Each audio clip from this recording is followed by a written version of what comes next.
Saya akan membacakan 2 Raja-Raja pasal 10 ayat 1 sampai dengan 36. Beginilah firman Tuhan. Ahab mempunyai 70 orang anak laki-laki di Samaria.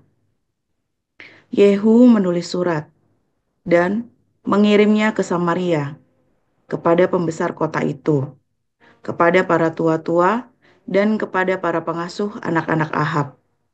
Bunyinya, sekarang segera sesudah surat ini sampai kepadamu, kamu yang mempunyai anak-anak tuanmu di bawah pengawasanmu, lagi pula mempunyai kereta dan kuda dan kota yang berkubu serta senjata, maka pilihlah seorang yang terbaik dan yang paling tepat dari antara anak-anak tuanmu. Lalu dudukkanlah dia di atas tahta ayahnya.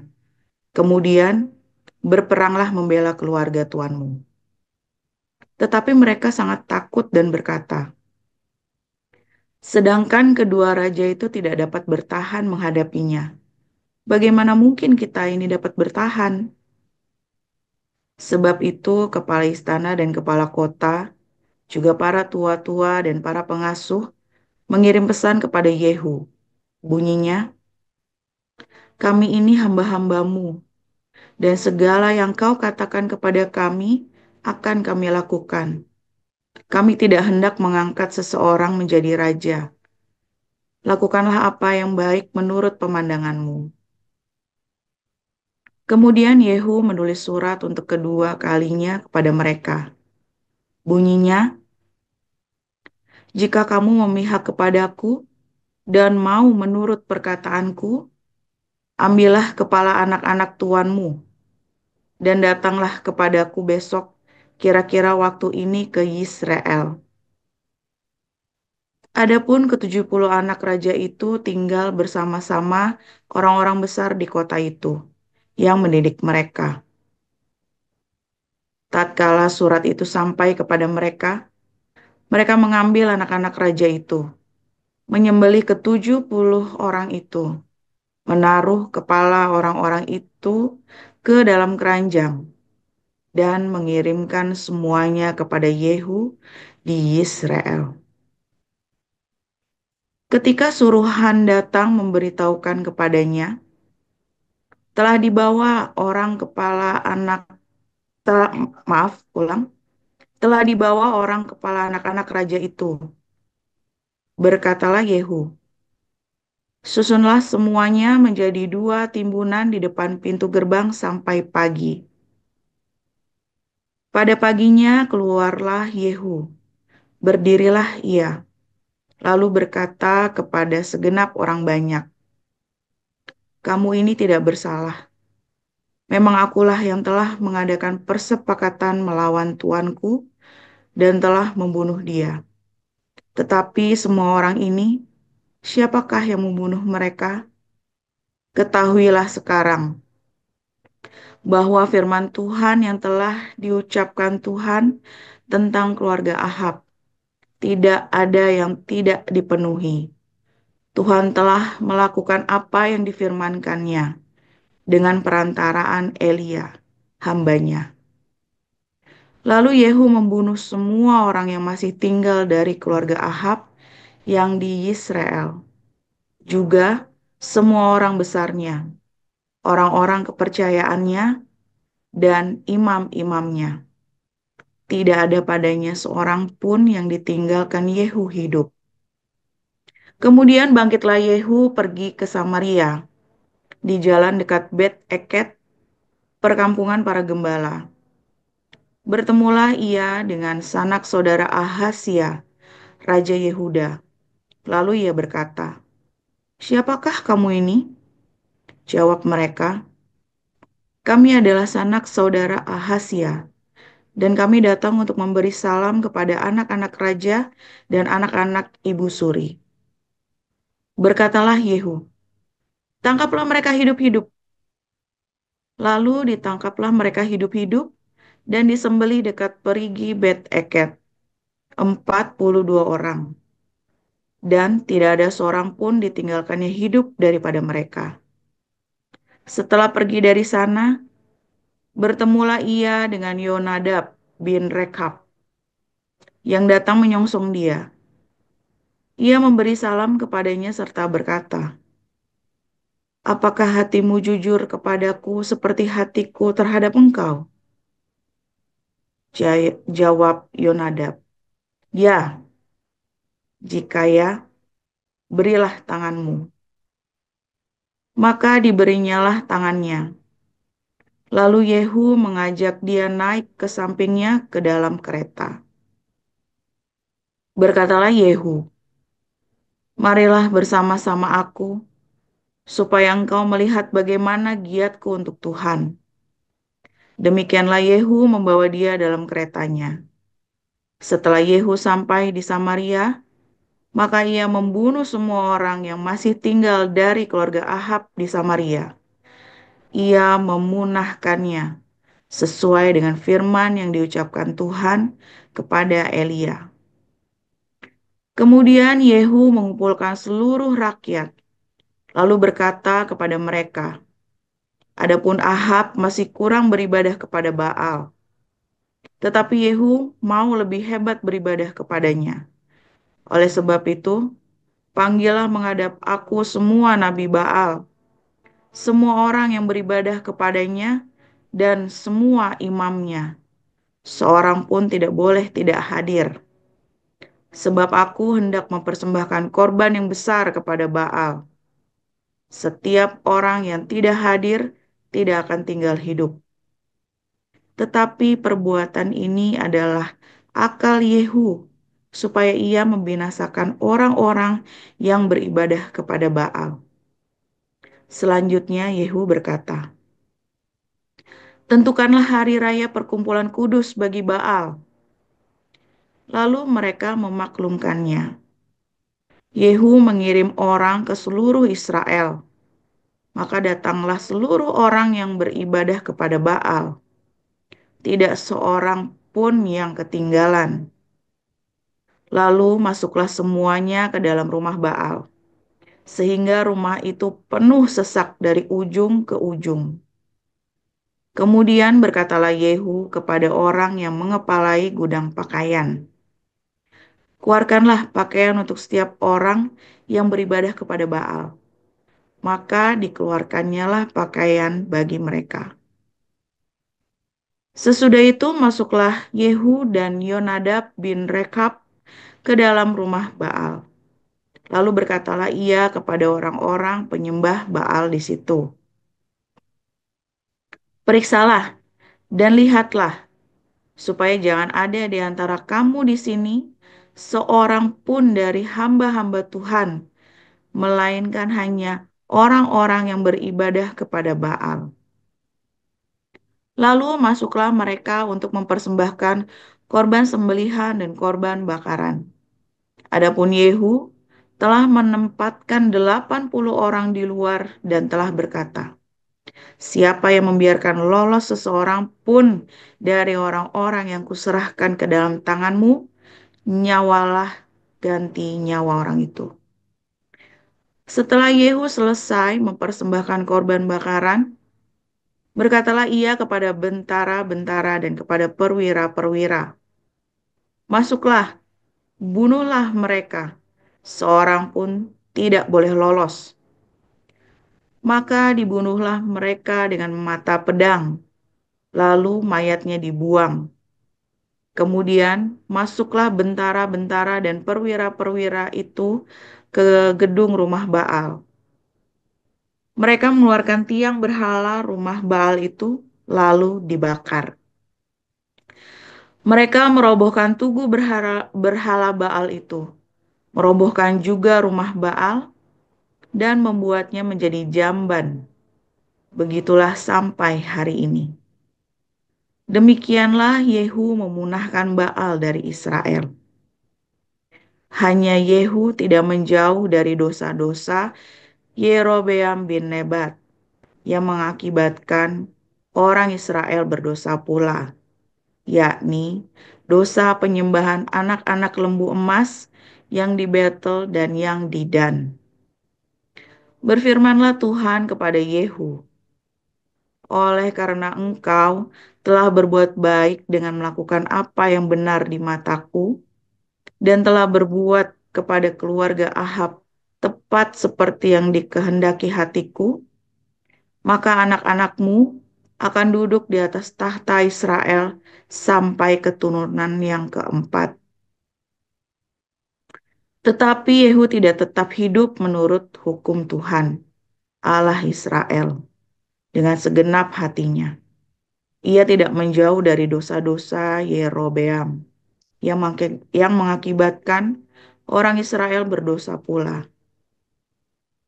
Pada zaman itu mulailah Tuhan menggunting daerah Israel, sebab Hazael mengalahkan mereka di seluruh daerah Israel, di sebelah timur sungai Yordan, dengan merebut seluruh tanah Gilead, tanah orang Gad, orang Ruben, dan orang Manasye, mulai dari Aroer yang di tepi sungai Arnon, baik Gilead maupun Basan.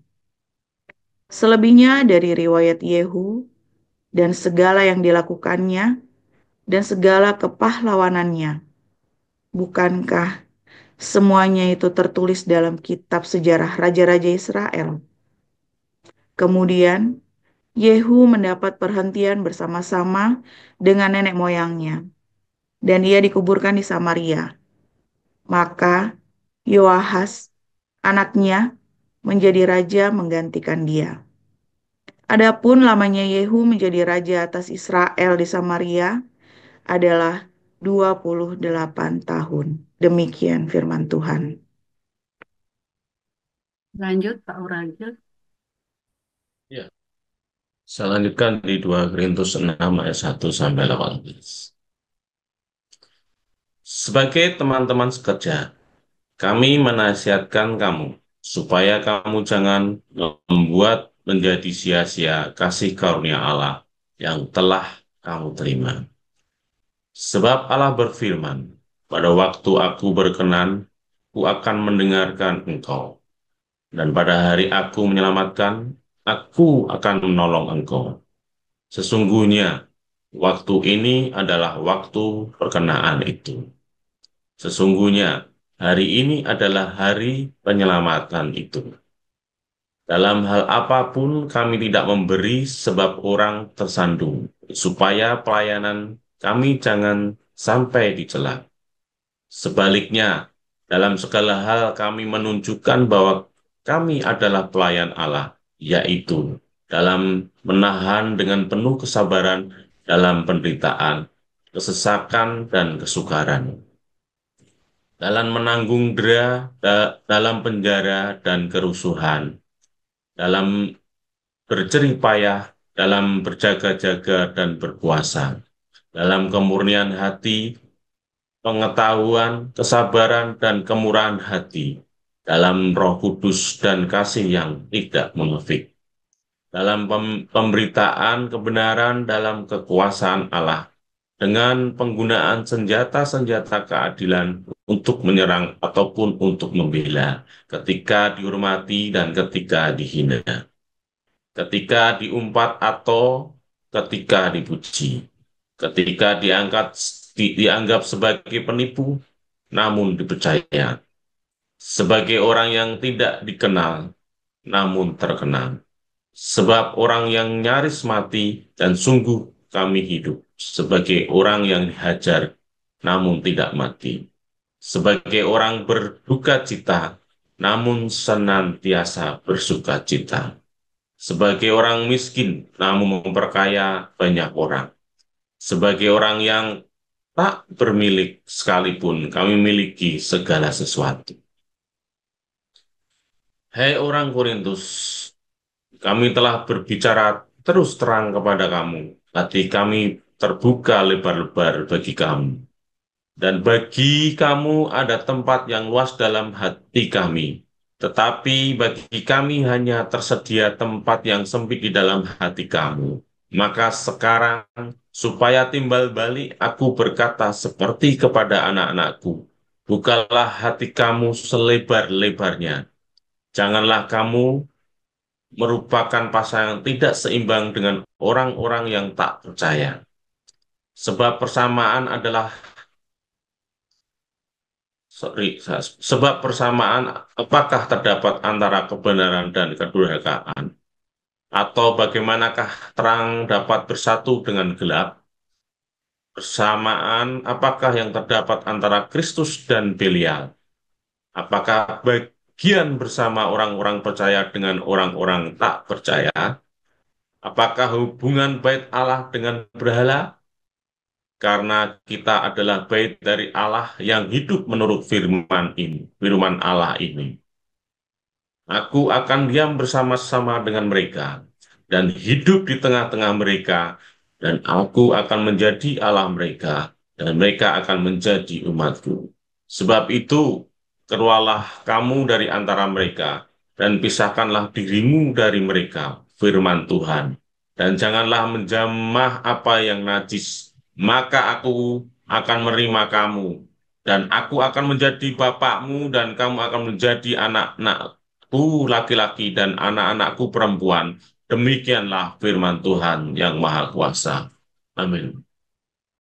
Amin. Terima kasih para lektor, Bu Ayu Anggreni dan Pak Uragil.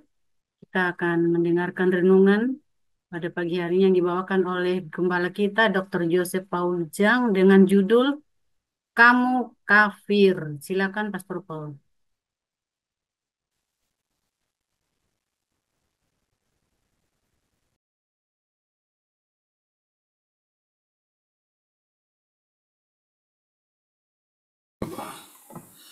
Haleluya. Firman Tuhan selalu baru setiap hari buat orang-orang yang menanti-nantikan Tuhan dengan pengharapan ya, dan membuang semua noda-noda kekafiran, saudara ya. Saudara, paling gak enak kalau dibilang kamu kafir gitu, saudara ya. Gile, saudara ya. Orang-orang ini memang jeli yang suka bilang kafir, kofar, saudara ya. Nah, kalau yang bilang kofar kafir ini ya biasanya orang-orang yang IQ-nya di bawah 70 itu ya, saudara ya. Yang suka bilang kamu kafir ya, biar pasti kamu cek ya taruhan, saudara. Pasti IQ-nya di bawah 70 itu, saudara, orang yang ini.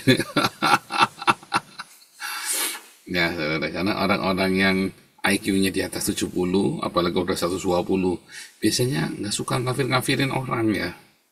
Orang-orang ini biasanya lebih punya nalar, lebih punya empati. Kamu masih suka gitu nggak kofar kafir gitu, saudara? Saudara, Tuhan Yesus tuh selalu ini ya, ketika ada orang-orang pakai jelata ya, yang hidupnya tidak baik, yang hidupnya tidak jujur, yang hidupnya menyedihkan, yang hidupnya mungkin prostitusi, atau dia harus tipu sana tipu sini, curi sana curi sini. Tuhan Yesus itu kasihan, saudara ya. Saudara, saya pernah miskin, saya bolak-balik saya bilang, saya waktu kecil miskin ya. Saudara, namanya orang miskin gimana sih, saudara? Dia ngeliat ya tiap hari, apalagi kalau miskin udah kelamaan ya, miskinnya sampai 10-20 tahun. Dia kepengen itu udah kelakon, gimana sih, saudara? Rasanya orang kepengen ini kepengen itu nggak kelakon. Ya harus menguasai hawa nafsunya. Iya, bagaimana cara menguasai hawa nafsu? Ya, sekarang kamu bilang menguasai hawa nafsu, dia sendiri bingung hawa nafsu apa. Masa cuman kepengen punya handphone bekas ya, dibilang hawa nafsu, saudara. Pengen punya handphone bekas masa dibilang hawa nafsu, saudara. Iya memang hawa nafsu, tetapi kamu masa tega ngomong itu hawa nafsu, sementara kamu pakai iPhone 16. Iya kan, kamu terus ngomong itu dia punya hawa nafsu, kamu pakai iPhone 16 nggak punya hawa nafsu, kan lucu, saudara, gundulmu peyang kan. Iya kan, Anda pakai mobilnya Ferrari loh pendetanya, lalu kamu bilang ada pendeta yang nyuri motor, katanya itu karena hawa nafsu. Lah kamu naik Ferrari itu bukan hawa nafsu, saudara. Iya kan, nah itu sebabnya rakyat kecil ya, ada pemungut cukai, ada pelacur, ada kriminal. Bukan Tuhan bukan Tuhan terus dosanya ya biar dosa, enggak. Selalu bilang, Pak, kamu sembuh, kamu diampuni, jangan berbuat dosa lagi. Selalu bilangnya kan begitu, jangan berbuat dosa lagi. Bukan berarti kamu boleh bikin dosa, bukan ya.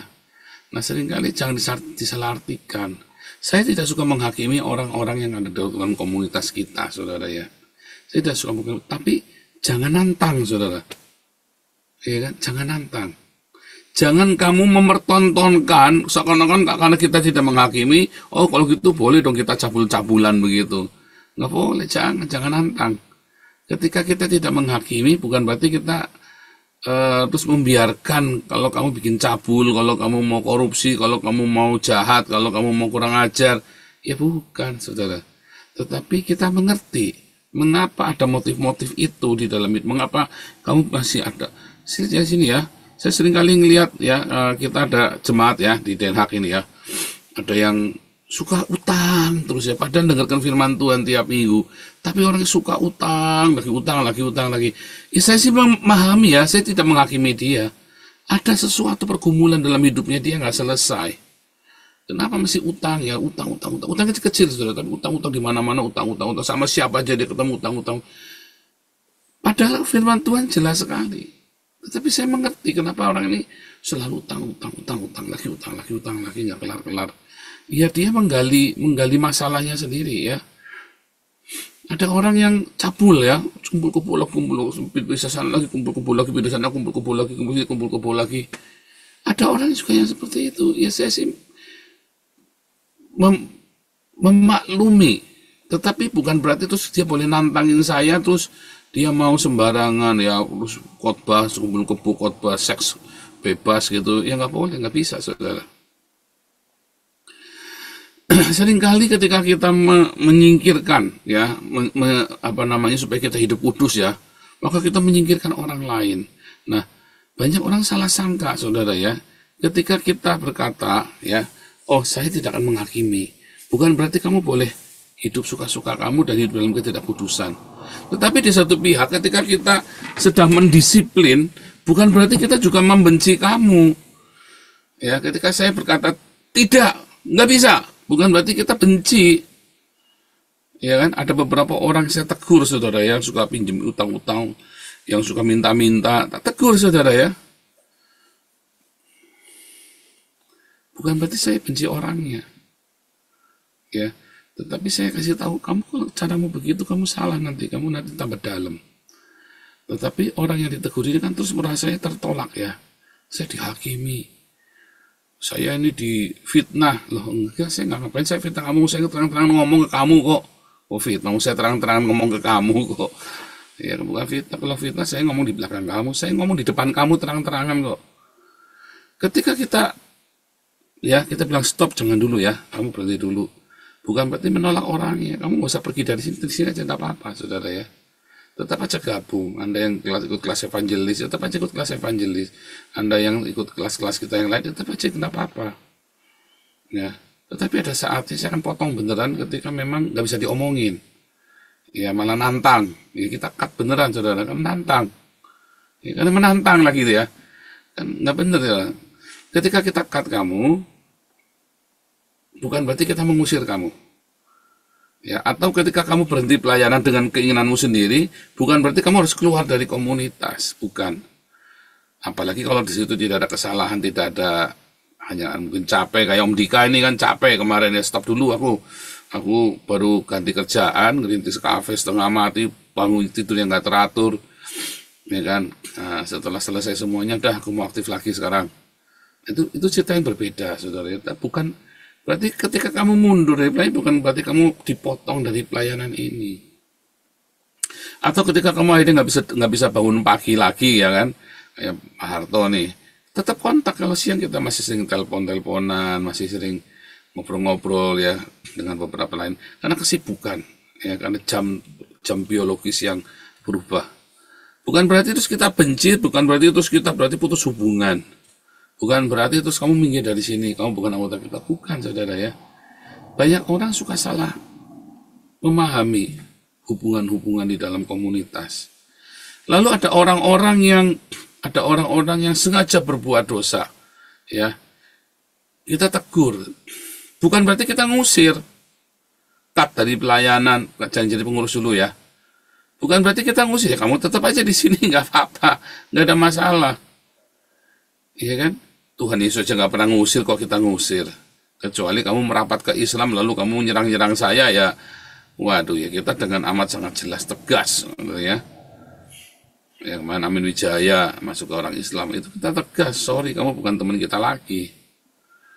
Tetapi selama Anda masih ada di dalam Tuhan Yesus, kamu tidak merapat ke orang Islam, ke musuh, kamu tetap bersama dengan kita, tidak melayani lagi bersama kita, tidak usah kamu terus memisahkan diri. Nah, itu kita harus belajar seperti itu, belajar dewasa.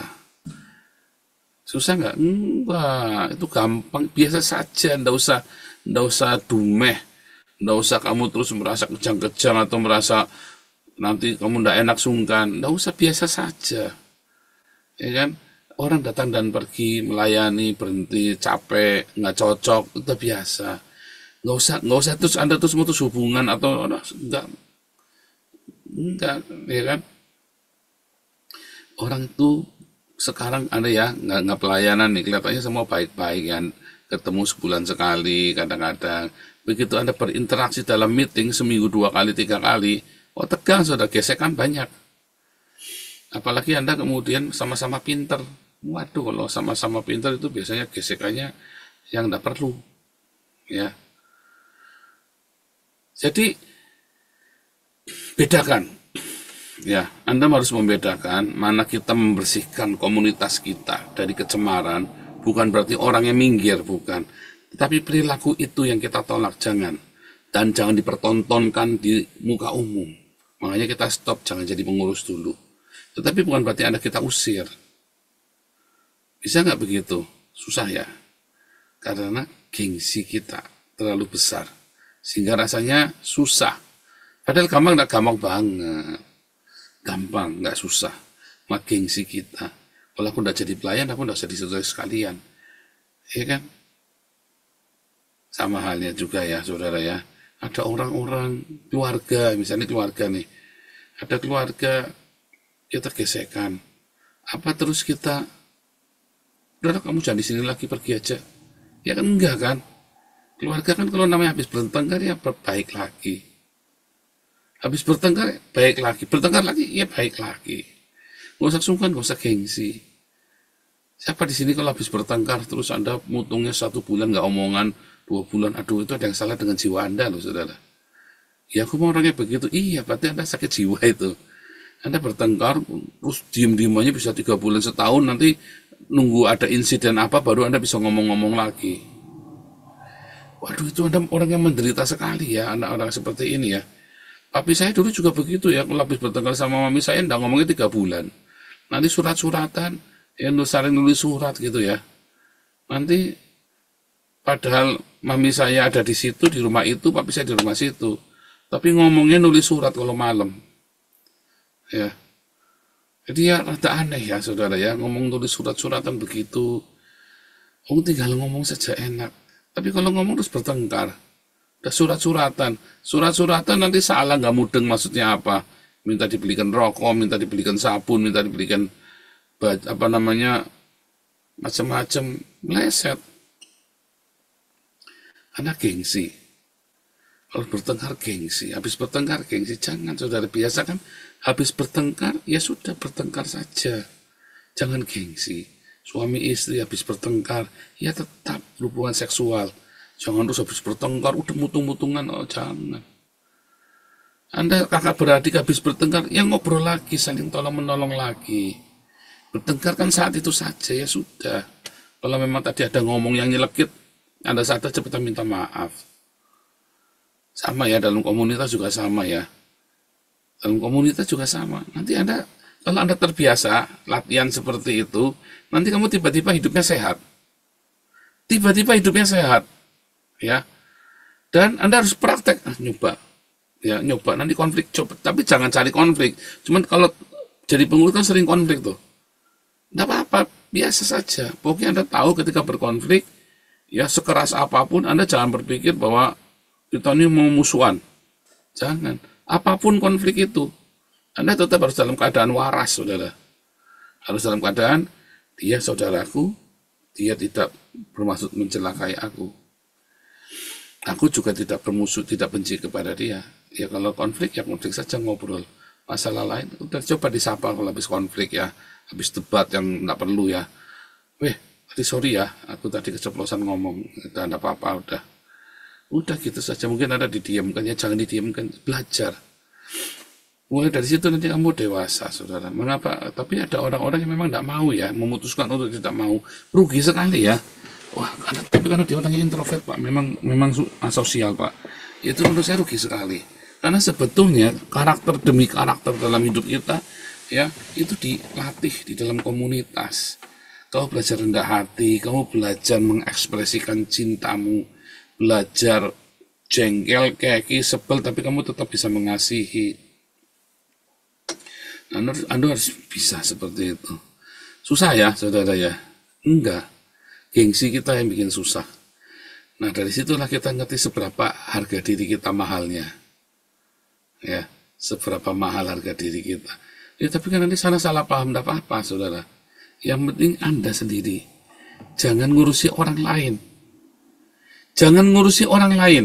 Yang penting kamu beres selalu hidupmu. Ya, tapi sana nanti nginjak kita, Pak. Nggak usah mikir. Kalau kamu mikir, diinjak beneran. Tapi kalau kamu nggak mikir, dia nginjak juga nggak bodoh amat. Rasanya kan diinjak, Pak. Ya, nggak bodoh amat. Pokoknya kamu disapa, dia mau, nggak syukur. Nggak mau, ya sudah. Nggak usah dipusing. Pokoknya jangan sampai perdamaian itu kamu yang merusaknya. Selalu tawarkan perdamaian kepada semua orang. Nah, nanti hidupmu akan lebih menang. Tiap hari hidupmu akan penuh dengan kemenangan, tenang ya. Enak saudara hidup seperti itu ya. Enak saudara. Orang boleh memusuhi kita, tetapi kita ndablek aja, nggak merasa dimusuhi, nggak perlu. Loh, saya nggak suka sama saya banyak, tapi saya masa bodoh saudara. Selama dia tidak bilang salahnya saya apa, saya masa bodoh. Soalnya dia bilang, Pak, salahnya di sini, Pak. Bisa nggak dirubah? Oh, enggak, itu masalah prinsip. Main musik misalnya kan, dalam hal musik kita bikin tim musik. Kalau kamu tidak bisa komitmen sebulan atau 3 kali, kamu jangan main musik tempat kita. Nanti ada pemain musik baru, nggak enak sama kamu, tersandra kitanya. Ya kan? Kecuali kita mainnya bagus semua dan kita mengundang. Tapi sekarang gara-gara kamu kita jadi tersandra nih. Nah itu saya nggak mau tuh yang seperti itu, sudah tersandra. Kita butuh pemain yang bagus, kita butuh pemain yang profesional. Ya kan? Kita butuh orang-orang yang jangan nanti pas kita lagi bagus orang datang semua, nanti begitu kita lagi bikin acara nggak ada orang semua tuh. Mendingan nggak ada sama sekali. Jadi kita latihan dengan apa yang ada, ya udah kita maksimalkan. Nah, biasanya orang-orang ini terus tersinggung, minggir, saudara. Terus ngomong kemana-mana katanya nggak boleh ke gereja. Capek ya saudara kalau ketemu orang begitu. Nah itulah. Mulai sekarang coba kamu pikir ya, kalau idemu ditolak, jangan berpikir dirimu yang ditolak. Kalau kamu ditegur, jangan berpikir kamu ditolak. Ketika kamu dimarahi, ya, jangan berpikir bahwa kamu terus dia dibenci. Ketika kamu ada berkonflik, jangan berpikir kamu mau musuhan. Nanti hidupmu tenang, hatimu baik, hatimu selalu dijaga. Kamu datang naik ke tempat kudus Tuhan, hatimu tetap murni. Tapi kalau kamu dibayang-bayangi dengan harga dirimu, kamu mudah merasa tertolak, kamu merasa marah, kamu merasa tersinggung, kamu merasa, waduh musuh sana musuh. Maka ketika kamu angkat tanganmu dalam tempat kudus, ketika kamu berdoa, hatimu penuh dengan pergumulan. Coba lakukan hal yang mudah ini ya. Ini mudah. Yang bikin susah cuma gengsi Anda saja. Coba saja saudara, nanti kamu enak berkemenangan tiap hari ringan hidupnya. Tiap hari selalu bahagia, cheerful ya. Tuhan Yesus memberkati.